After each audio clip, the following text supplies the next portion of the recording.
క్రైస్తల ఎడార్ల సెలయేర్లు మార్చి 30. ఇదిగో అగ్ని రాజుపెట్టి అగ్ని కొరువులను మీ చుట్టూ పెట్టుకుని వారలారా, మీ అగ్ని జ్వాలలో నడుగుడి. రాజుపెట్టిన అగ్ని కొరువులలో నడుగుడి. నా చేతి వలన అది మీకు కలుగుచున్నది. మీరు వేదన గలవారై పండుకునేదరు. యెషయా 50:11.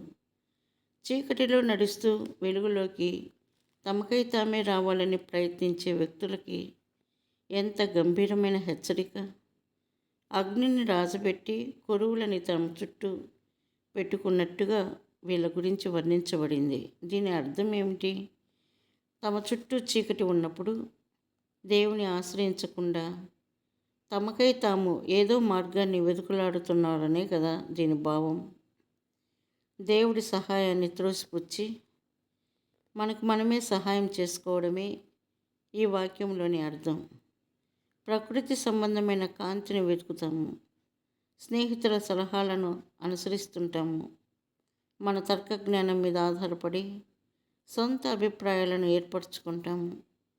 ఇబ్బందుల నుండి తప్పించుకోవడానికి ఏ దారి కనిపిస్తే ఆ దారిలో పరిగెడదామని చూస్తుంటాము.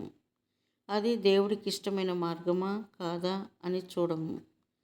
ఇవన్నీ మనం సొంతంగా రాజుపెట్టుకున్న అగ్ని జ్వాలలు, మనల్ని నీటి గుంటల్లోకి నడిపించే గుడ్డి దీపాలు. ఈ కొరువుల వెలుగు సాయంతో నడవదలుచుకుంటే దేవుడేమీ అడ్డుపెట్టడు. అయితే దాని ఫలితం దుఃఖమే. ప్రియులారా, దేవుడు నిర్దేశించిన సమయంలో, నిర్దేశించిన విధానంలో తప్ప చీకటిలో నుండి బయటపడడానికి పెనుగులాడవద్దు. కష్టకాలాలకు ఓ ప్రయోజనం ఉంది. మన జీవితాలకి అత్యవసరమైన గుణపాఠాలు నేర్చుకోవడానికి అవి సంభవిస్తూ ఉంటాయి. కలగవలసిన దానికంటే ముందుగా విడుదల కలిగితే దేవుడు మన పట్ల సిద్ధం చేసిన కృపా పథకాలు వీగిపోయే ప్రమాదం ఉంది. మన పని కేవలం పరిస్థితిని ఆయన చేతుల్లో పెట్టి ఊరుకోవడమే. ఆయన ప్రత్యక్షత మనతో ఉన్నంతకాలం చీకటిలోనే నిలిచి ఉండడానికి మనకి అభ్యంతరం ఎందుకు ఉండాలి? గుర్తుంచుకోండి, ప్రభు లేకుండా వెలుగులో నడవడం కంటే ప్రభుతో చీకట్లో ఉండడమే మేలు.